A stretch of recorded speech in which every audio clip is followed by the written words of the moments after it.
la dignité, le respect de la parole. Parce que nous estimons que nous n'avons pas la même morale que les autres.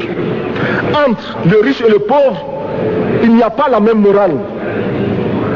La Bible, le Coran, ne peut pas servir de la même manière celui qui exploite le peuple et celui qui est exploité. Il faudrait alors qu'il y ait 2 éditions de la Bible et 2 éditions du Coran.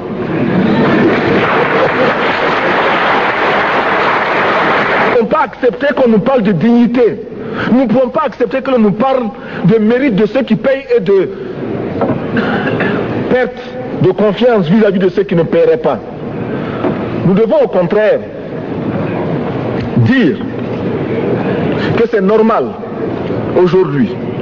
Nous devons au contraire reconnaître que les plus grands voleurs sont les plus riches.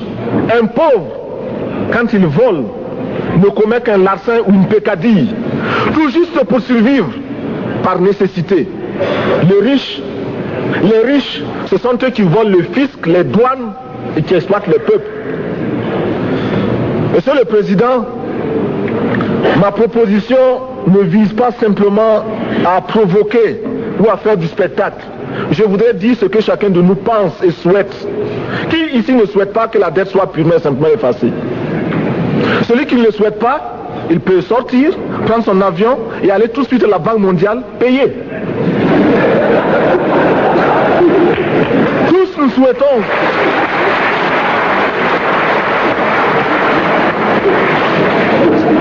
ma proposition n'est pas non plus, je ne voudrais pas que l'on prenne la proposition du Burkina Faso comme celle qui viendrait de la part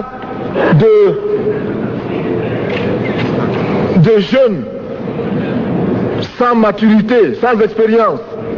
Je ne voudrais pas non plus que l'on pense qu'il n'y a que les révolutionnaires à parler de cette façon. Je voudrais que l'on admette que c'est simplement l'objectivité et l'obligation. Et je peux citer dans les exemples de ceux qui ont dit de ne pas payer la dette, des révolutionnaires comme des non-révolutionnaires, des jeunes comme des vieux. Je citerai par exemple, Fidel Castro a déjà dit de ne pas payer. Il n'a pas mon âge, même s'il est révolutionnaire. Mais je pourrais citer également François Mitterrand, qui a dit que les pays africains ne peuvent pas payer, les pays pauvres ne peuvent pas. Je pourrais citer Madame le Premier ministre.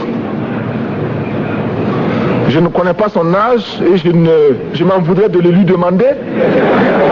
Mais c'est un exemple. Je voudrais citer également le président Félix Houphouët-Boigny. Il n'a pas mon âge. Cependant, il a déclaré officiellement, publiquement, qu'au moins pour ce qui concerne son pays, la Côte d'Ivoire ne peut pas payer. Or, la Côte d'Ivoire est classée parmi les pays les plus aisés d'Afrique, au moins d'Afrique francophone. C'est pourquoi d'ailleurs il est normal qu'elle paye plus en contribution ici. Mais, Monsieur le Président, ce n'est donc pas de la provocation. Je voudrais que très sagement, vous nous offriez des solutions. Je voudrais que notre conférence adopte la nécessité de dire clairement que nous ne pouvons pas payer la dette. Non pas dans un esprit belliqueux, belliciste. Ceci pour éviter que nous n'allions individuellement nous faire assassiner. Si le Burkina Faso tout seul refuse de payer la dette, je ne serai pas là à la prochaine conférence. Par contre, avec le soutien de tous, dont j'ai besoin,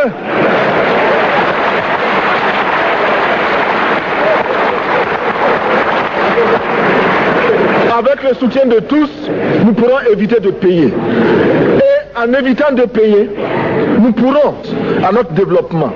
Et je voudrais terminer en disant, chaque fois qu'un pays africain achète une arme, c'est contre un Africain. Ce n'est pas contre un Européen. Ce n'est pas contre un Asiatique. C'est contre un Africain.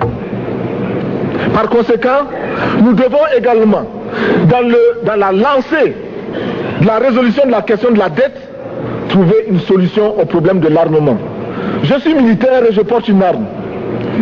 Mais Monsieur le Président, je voudrais que nous nous désarmions.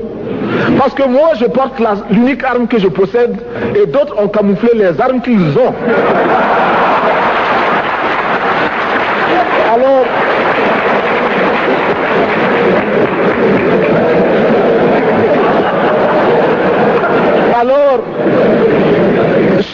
chers frères, avec le soutien de tous,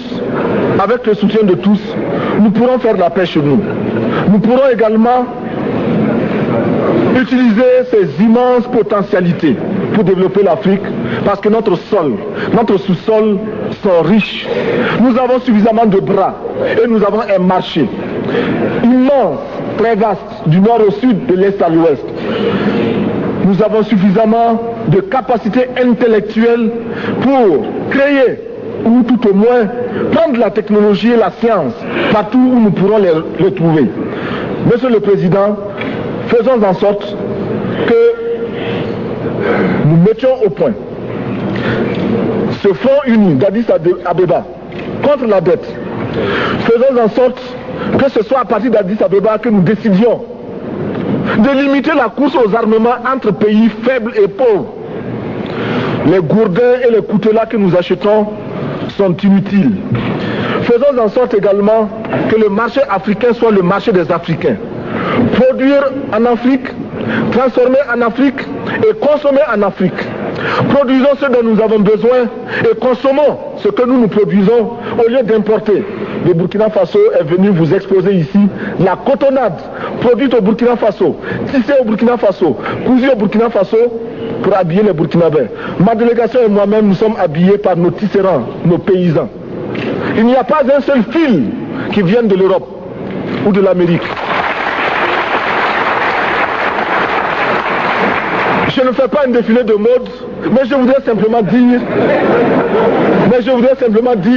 que nous devons accepter de vivre africain. C'est la seule façon de vivre libre et de vivre digne. Je vous remercie, Monsieur le Président. La patrie ou la mort, nous vaincrons.